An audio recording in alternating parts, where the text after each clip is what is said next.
Bismillahirrahmanirrahim. Alhamdulillah rabbil alamin. Wassalatu wassalam ala nabiyyina Muhammadin wa ala alihi wa sahbihi ajma'in. Amma ba'du. Kembali kita membaca kitab At-Tauhid karya Syekh Shalih Al-Fauzan. Syekh Shalih bin Fauzan Al-Fauzan hafizahullah taala. Pada pertemuan yang lalu sudah kita bahas tentang jenis nifaq yang pertama, yaitu apa? Nifaq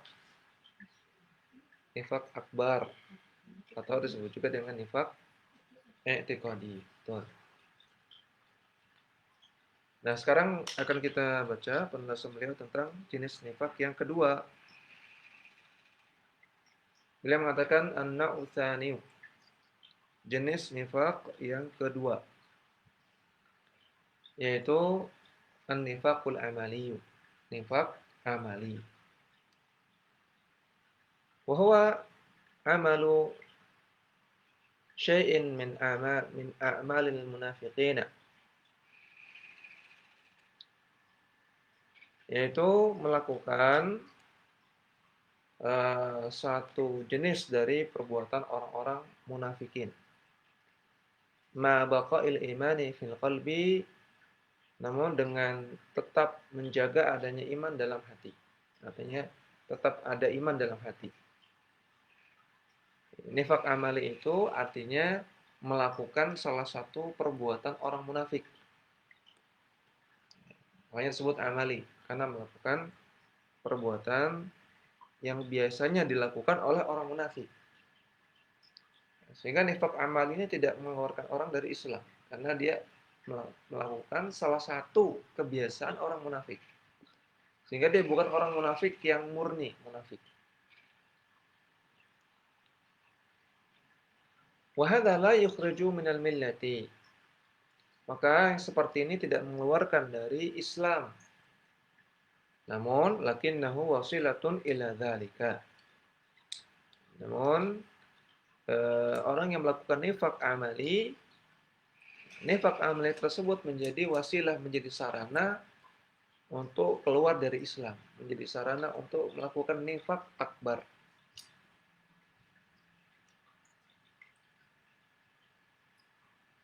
Jadi, perhatikan di sini, nifaq amali tidak membuat pelakunya keluar dari Islam, tidak kafir. Namun, kalau dia terus-menerus melakukan itu, bukan tidak mungkin akan terjerumus ke dalam nifaq akbar. Kalau dia terus-menerus melakukan nifaq amali, maka bukan tidak mungkin dia akan terjerumus ke dalam nifaq i'tiqadi, nifaq akbar. Maka tetap harus dijauhi, ya. Karena nifaq akbar ini mengeluarkan seseorang dari Islam. Sedangkan nifaq amali wasilah kepada hal itu. Jadi harus dijauhi. Wa sahibuhu yakunu fihi imanun wa nifaqun. Dan pelaku nifaq amali di dalam dirinya ada iman dan ada kemunafikan.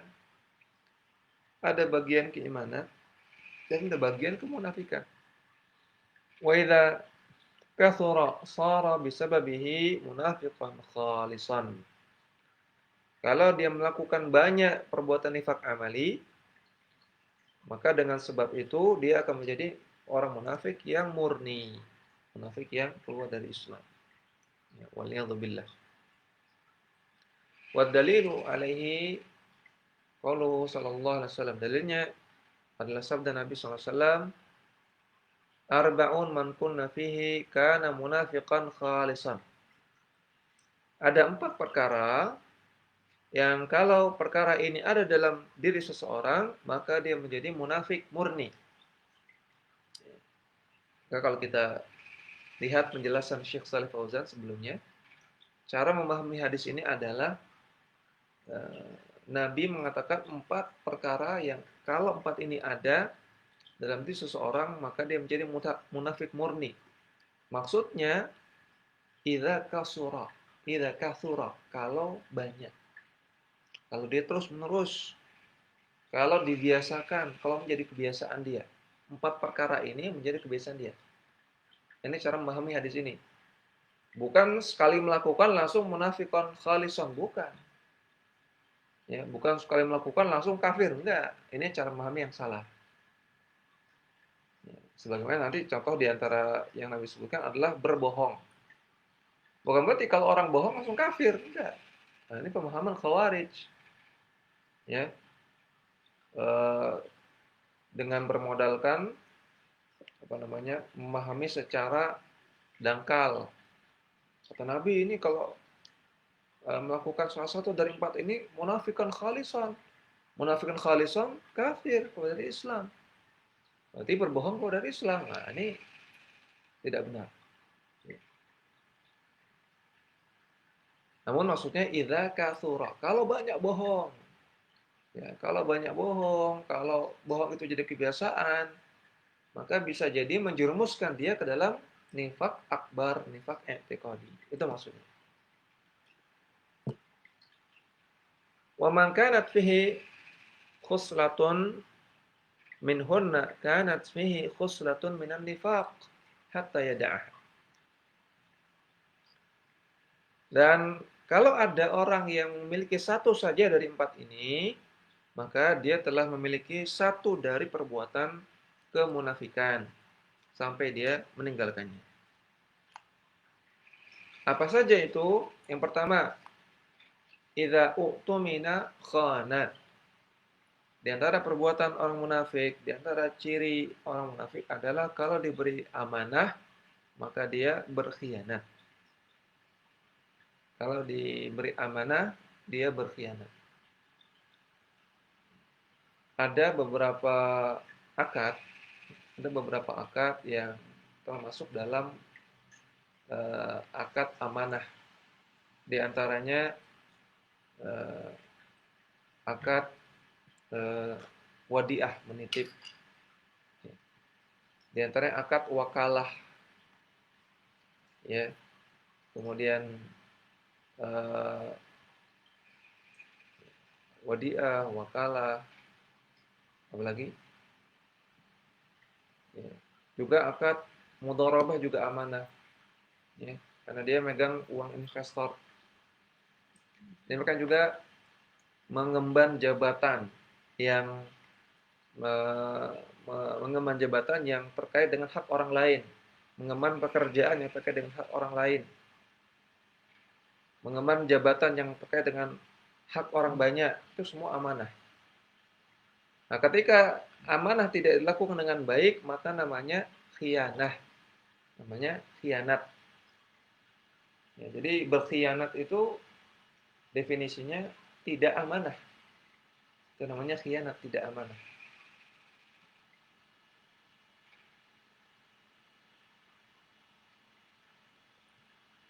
Jadi ketika seseorang tidak menjalankan amanah dengan baik, maka dia khianat.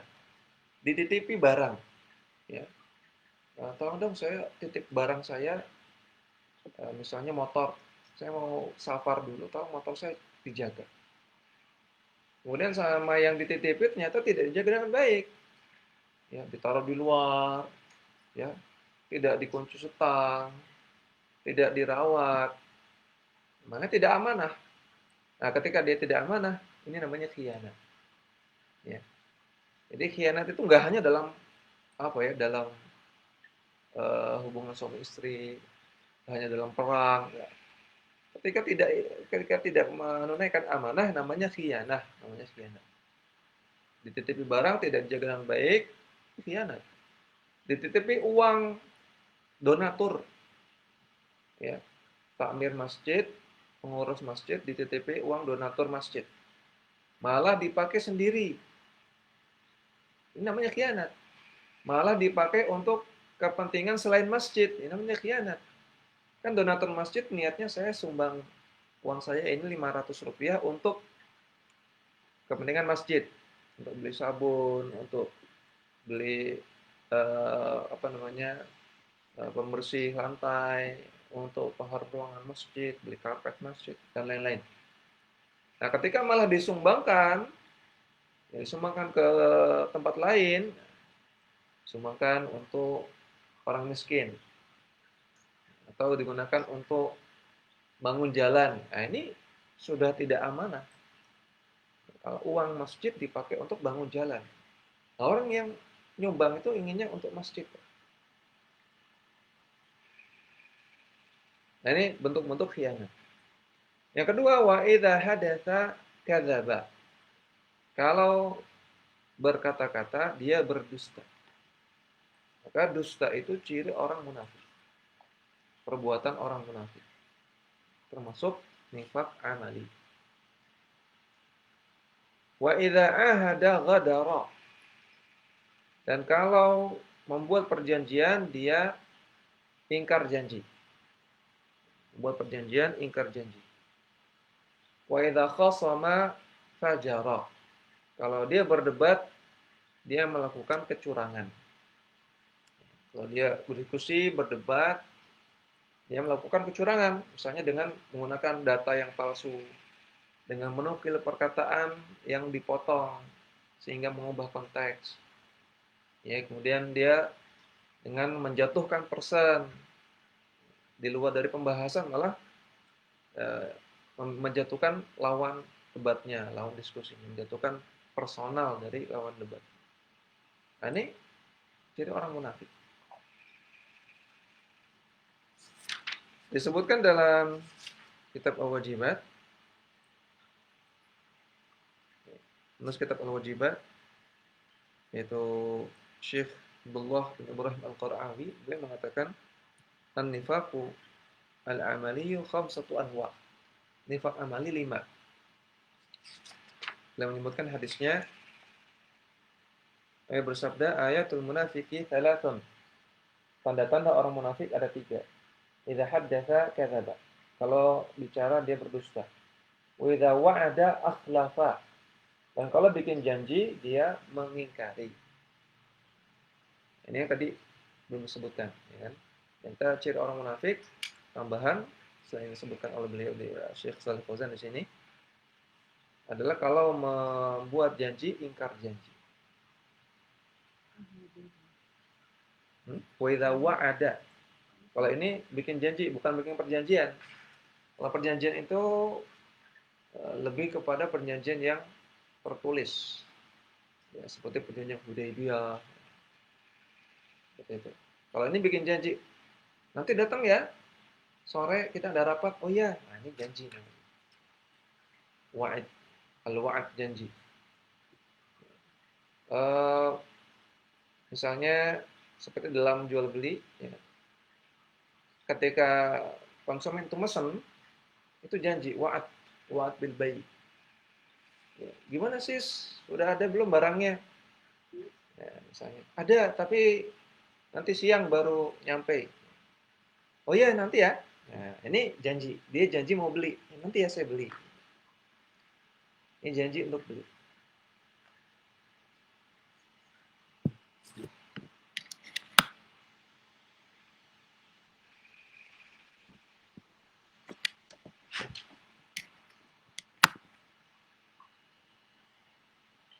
Itu kabelnya belum masuk. Oh udah masuk. Sudah.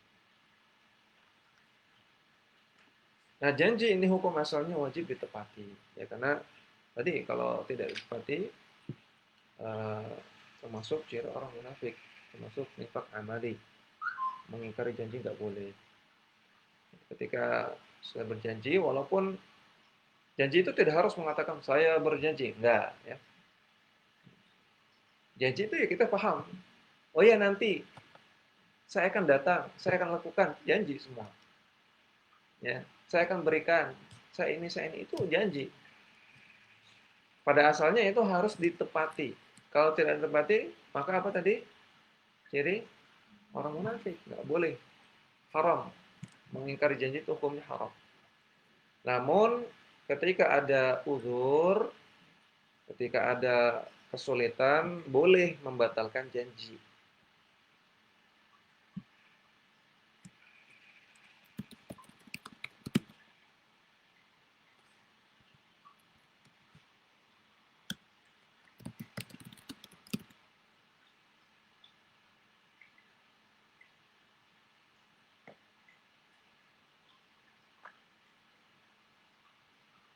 Ya. sebagaimana dijelaskan oleh Syekh Dr. Saleh Sindi hafizallahu taala dalam kitab Al-Adab Unwanus Sa'adah. Beliau membawakan syair Arab. Hasanun qaulu na'am min ba'dila.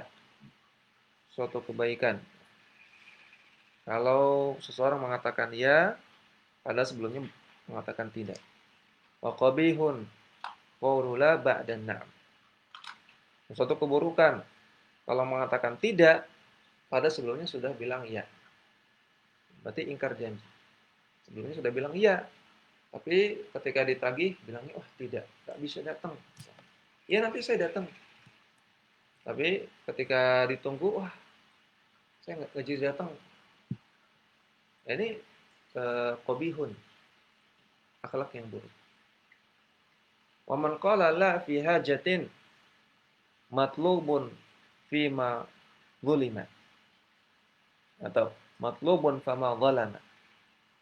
Mengatakan tidak kalau ada kebutuhan, maka itu wa man qala la fi hajatin matlubin fama zalama.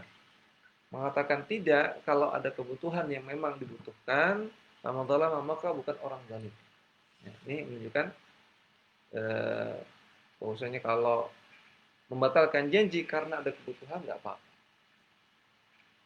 Wa innamadz zalimu man yaqulu la ba'danna. Namun orang yang zalim adalah orang yang mengatakan tidak padahal sebelumnya sudah mengatakan iya. Kalau tadinya bilang tidak, ya, tapi setelah dia pikir-pikir malah bilang iya. Ini bagus. Mau nyumbang nggak? Wah nggak dulu deh. Tapi dia mikir-mikir, wah saya jadi nyumbang. Saya ubah pikiran. Nah ini bagus. Tapi ketika bilang mau nyumbang nggak? Iya nanti saya sumbang. Ketika ditagih, wah nggak jadi deh. Nah ini ingkar janji namanya. Nah tapi kalau ada kebutuhan nggak apa-apa. Mau nyumbang nggak? Oh iya nanti saya sumbang. Tapi ternyata dia sakit. Dia sakit atau anaknya sakit sehingga dia butuh biaya untuk obati. Maka tadi man qala la fi hajatin matlubin fama zalama. Orang mengatakan tidak karena suatu kebutuhan yang memang dibutuhkan, maka bukan orang zalim. Sehingga dia tidak jadi nyumbang karena ada kebutuhan mendesak. Maka ini nggak apa-apa. Jadi janji itu hukum asalnya wajib ditepati. Ya, walaupun nggak bilang saya berjanji. Ya, janji itu kita paham. Menjanjikan sesuatu nggak harus bilang saya berjanji. Dan kalau ada kebutuhan boleh dibatalkan. Boleh dibatalkan kalau ada kebutuhan. Kalau darurat boleh dibatalkan. Dan membatalkan janji tidak ada kafarah. Ya, tidak ada kafarahnya dan juga tidak ada kewajiban apa-apa kecuali minta maaf. Maaf nggak jadi. Berbeda dengan sumpah. Kalau sumpah ada kafarahnya. Kalau sumpah harus mengatakan saya bersumpah. Sumpah demi ini, sumpah demi itu. Nah, itu sumpah. Kalau janji tidak ada kafarahnya. Namun kalau dibatalkan tanpa kebutuhan itu perbuatan yang haram dan termasuk salah satu ciri orang munafik. Tadi dalam hadis yang disebutkan oleh Syekh Al-Qarawi, "Idza hadatsa kadzaba wa idza wa'ada akhlafa wa idza tumina khana." Dan kalau diberikan amanah dia berkhianat.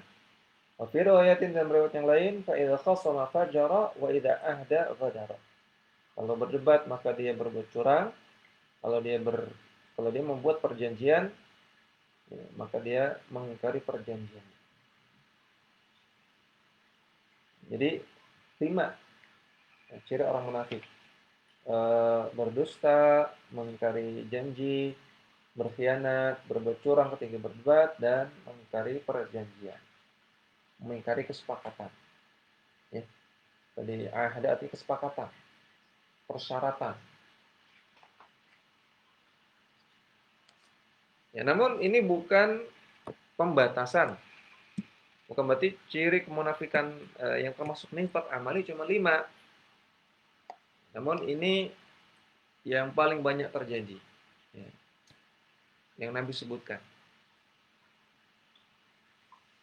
Sebagaimana kata Al-Hasan Al-Basri rahimahullah taala, seorang tabi'in, beliau mengatakan, "Minan nifaqi ikhtilaful qalbi wal lisan." Termasuk kemunafikan adalah kalau ada perbedaan antara hati dan lisan. Wa ikhtilafus sirri wal alaniyah. Dan ada perbedaan antara yang nampak dengan yang dalam hati. Wa ikhtilafud dukhul wal khuruj. Dan perbedaan antara yang di dalam dengan yang di luar. Maka ini kaidah nifak amali.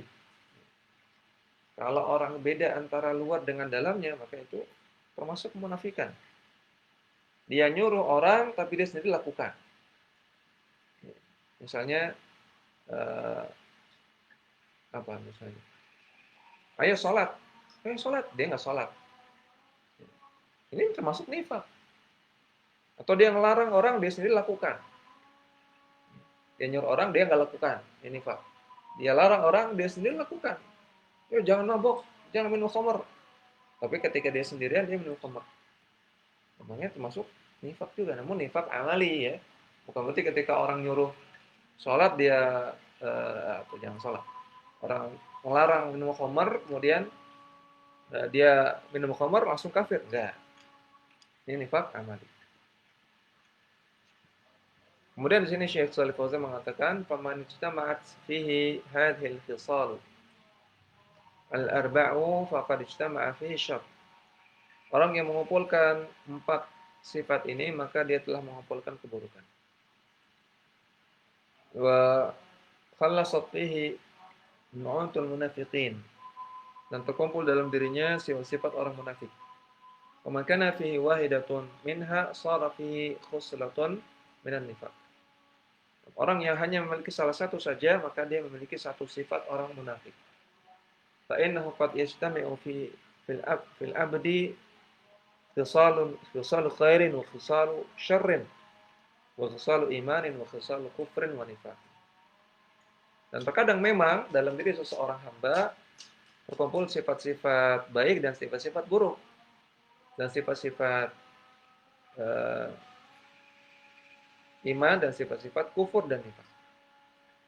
Wa yastahiqqu min ats-tsawabi wal iqabi bihasabi ma qama bihi min mujibati dzalika. Dan dia mendapatkan pahala dan juga mendapatkan dosa tergantung apa yang terkumpul dalam dirinya. Wa minhu at-takassulu 'anis shalah ma'al jama'ati fil masjid. Contohnya adalah malas untuk sholat jamaah di masjid bagi laki-laki. Fa innahu min sifatil munafiqin. Maka ini salah satu sifat orang munafik. Ya, berarti seperti yang tadi sudah kita jelaskan, 4 sifat di atas ini bukan pembatasan, atau 5 sifat di atas bukan pembatasan, karena dalam hadis yang tadi disebutkan tidak menyebutkan masalah sholat, ya kan? Kemudian beliau tambahkan, di antara ciri orang munafik adalah nggak sholat berjamaah di masjid yang laki-laki. Ya, artinya kalau sudah tidak ada wabah. Fan-nifaqu syarrun wa khatirun jiddan. Maka nifak itu sangat-sangat berbahaya dan sangat-sangat buruk. Maka sahabatu yakhufuna minal wuqu'i fihi. Dahulu para sahabat takut terjerumus ke dalam kemunafikan. Qala Ibnu Abi Mulaikah. Ibnu Abi Mulaikah mengatakan, "Adraktu 30 min ashabi Rasulillah sallallahu alaihi wasallam, kullahum yakhafu an-nifaq 'ala nafsihi." Aku pernah bertemu dengan 30 sahabat Nabi SAW, dan semua mereka takut terjerumus dalam penyakit nifak.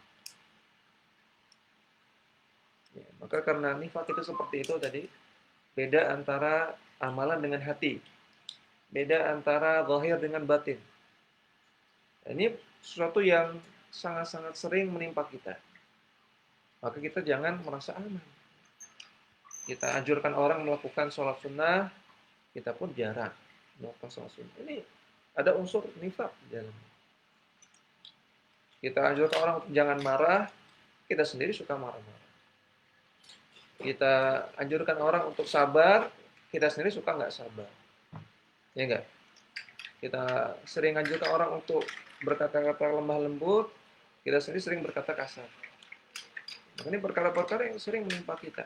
Nah, jadi jangan merasa aman dari penyakit nifak, karena para sahabat saja takut terkena penyakit nifak. Dan kita banyak-banyak terus untuk mengintrospeksi introspeksi diri kita, menghisap diri kita lihat kekurangan diri kita apa saja dan kita perbaiki.